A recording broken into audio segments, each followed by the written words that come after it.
Good morning, everyone. This is Sunday, February 1st, 2026, and we are continuing to track a persistent and impactful weather pattern across the United Kingdom that has the Met Office maintaining yellow weather warnings for both wind and rain extending right through Wednesday. Now, I want to be absolutely clear about what we're dealing with here, because these are not your typical winter showers and breezes. We are looking at a multi-day event that is going to affect travel plans, outdoor activities, and daily routines for millions of people across England, Wales, Scotland, and Northern Ireland. And the timing could not be more challenging as we move into the early work week. The Met Office issued these yellow warnings with very specific reasoning.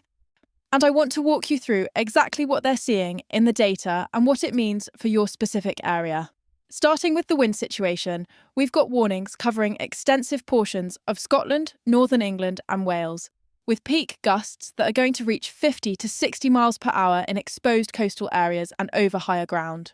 Now, that might not sound absolutely catastrophic, but here's what you need to understand about these wind speeds.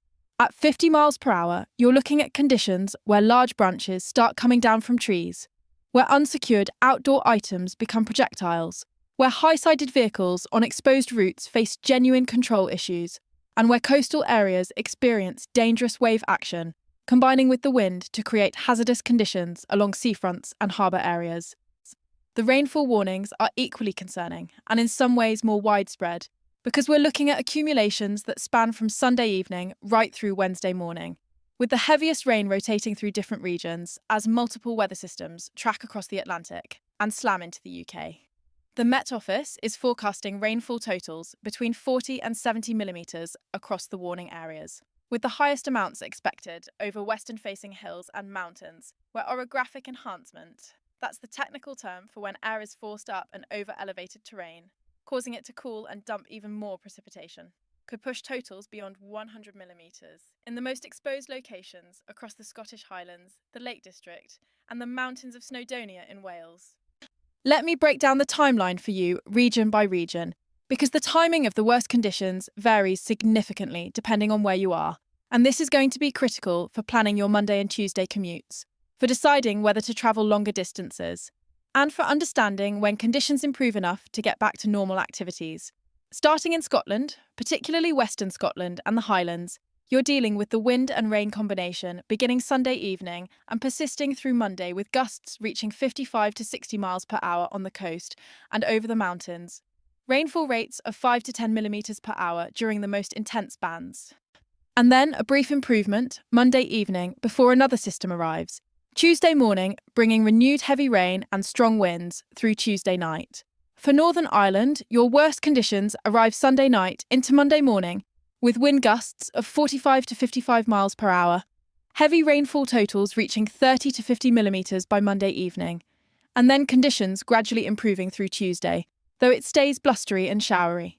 Northern England, and I'm talking specifically about Cumbria, Northumberland, Durham, North Yorkshire, you're looking at wind warnings in effect from Sunday evening through Tuesday evening, with the strongest winds Monday afternoon and evening, when gusts could hit 50 to 55 miles per hour, particularly over the Pennines and along the Cumbrian coast. Edds and rainfall that becomes persistent and heavy Monday night through Tuesday morning, with totals of 40 to 60 millimetres expected across the region, with higher amounts over the Lake District fells. Wales faces a prolonged period of unsettled weather, with the wind and rain warnings covering virtually the entire country from Sunday evening through Wednesday morning. The western coast and the mountains of Snowdonia are going to see the worst of it. We're talking wind gusts of 55 to 60 miles per hour Monday through Tuesday. Rainfall totals potentially exceeding 80 millimetres over higher elevations, and the combination creating dangerous conditions for travel over mountain passes, along coastal roads, and anywhere you've got exposure to the prevailing southwesterly wind flow. The south coast of Wales, including Pembrokeshire and Carmarthenshire, needs to be particularly aware of coastal flooding potential, as high winds combine with spring tides to push water levels higher than normal along seafronts and in tidal estuaries. Moving down into England, the Midlands and East Anglia are on the periphery of the worst conditions, but still dealing with impacts. You're looking at blustery winds Monday and Tuesday, with gusts of 40 to 45 miles per hour.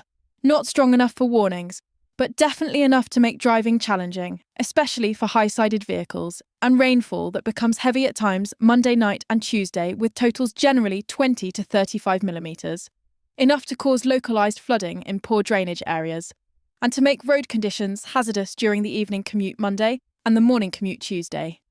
The southwest of England, Cornwall, Devon, Somerset, you're right in the firing line for this system with wind warnings in effect from Sunday evening through Tuesday afternoon. Gusts reaching 50 to 55 miles per hour along the coast and over Dartmoor and Exmoor. Heavy rainfall Monday through Tuesday morning with totals of 40 to 60 millimetres widely expected, and higher amounts over the moors, and the very real potential for travel disruption on major routes including the A30, the A38, and rail services along the coastal corridors where wave action and spray can affect infrastructure. Now let's talk about what these conditions mean for your daily life, because I don't want to just throw numbers at you without explaining the practical impacts you need to be prepared for. Transportation is going to be significantly affected across multiple modes and regions. For road travel, you're looking at spray and standing water, making driving conditions hazardous, particularly during and immediately after the heaviest rainfall Monday night and Tuesday morning. Visibility is going to be reduced, stopping distances need to be increased significantly, and there is a genuine risk of aquaplaning on roads where water accumulates faster than drainage systems can handle it. The winds create additional hazards. Crosswinds on exposed routes, particularly bridges and elevated sections of motorway, can catch vehicles off guard, and this is especially dangerous for caravans, high-sided lorries, and vehicles towing trailers. Rail services are likely to face disruptions, particularly in Scotland and northwest England, where falling trees and branches on the line are a realistic possibility, given the wind speeds we're expecting, combined with saturated ground from recent rainfall, making trees less stable. The West Coast Main Line, routes through the Scottish Highlands, services across the Pennines, all of these are vulnerable to delays and potential cancellations. So if you're planning rail travel Monday or Tuesday, build in extra time, have backup plans, and check with your operator before you leave, because they're going to be making real-time decisions about service levels as conditions evolve. Ferry services across the Irish Sea, across the Firth of Clyde, and along the western coast of Scotland are already looking at potential cancellations or delays. Particularly Monday, when wind and wave conditions combine to create situations where operators simply cannot safely maintain schedules.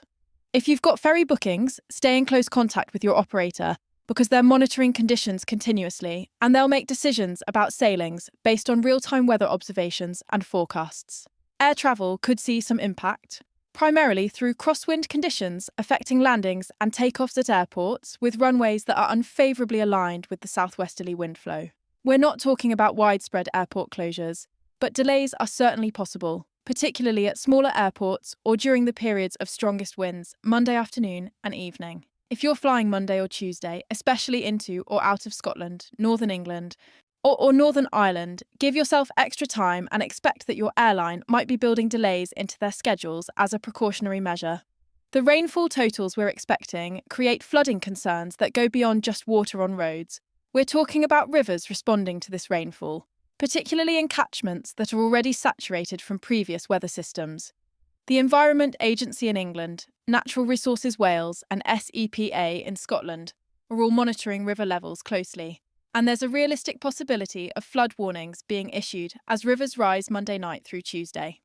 Areas along the River Eden in Cumbria, the River Conwy in Wales, rivers across the Scottish borders. These are all going to be responding to the rainfall we're expecting, and if you live in a flood-prone area, now is the time to review your flood plan, to make sure you know where your flood defences are, to move valuable items to higher floors if you've got them, and to register for flood warnings if you haven't already, so you get direct alerts when conditions in your specific area meet criteria for flooding. For those of you in urban areas, flash flooding becomes the concern rather than river flooding. We're talking about rainfall rates that can overwhelm urban drainage systems, creating standing water at road underpasses, in basement car parks, in areas where drainage is already compromised. Cities across northern England, Scotland and Wales need to be aware that localised flooding can develop quickly during the heaviest rainfall Monday night and Tuesday morning. And this isn't something you can necessarily predict street by street. It depends on local drainage capacity, on whether drains are blocked by leaves and debris, on the specific topography of your neighbourhood. Power outages are a possibility we need to discuss, particularly in rural areas and communities served by overhead power lines where falling trees and branches can bring down power infrastructure. The combination of strong winds, saturated ground, making trees unstable, and persistent conditions over multiple days increases the likelihood that some communities are going to lose power at some point during this event. If you're in a rural area or somewhere you know is vulnerable to power interruptions, make sure you've got flashlights with fresh batteries, that you've charged your mobile devices and portable power banks, that you've got some food that doesn't require cooking if your cooker is electric, and that you know how to report power outages to your network operator. Outdoor activities need to be seriously reconsidered Monday and Tuesday. This is not weather for hiking in the hills, for cycling long distances, for water sports along the coast, or frankly for being outside any longer than absolutely necessary during the worst of the conditions. Hill walkers and mountaineers need to understand that conditions above 500 metres are going to be truly severe, with wind chills making it feel significantly colder than the actual air temperature. Visibility reduced to near zero in cloud and heavy rain, and the very real risk of being blown off your feet on exposed ridges and summits.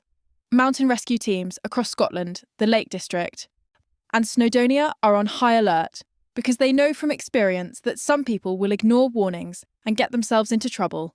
And I'm asking you directly, please don't be one of those people who requires rescue because you decided this was a good time to attempt that mountain route you've been planning.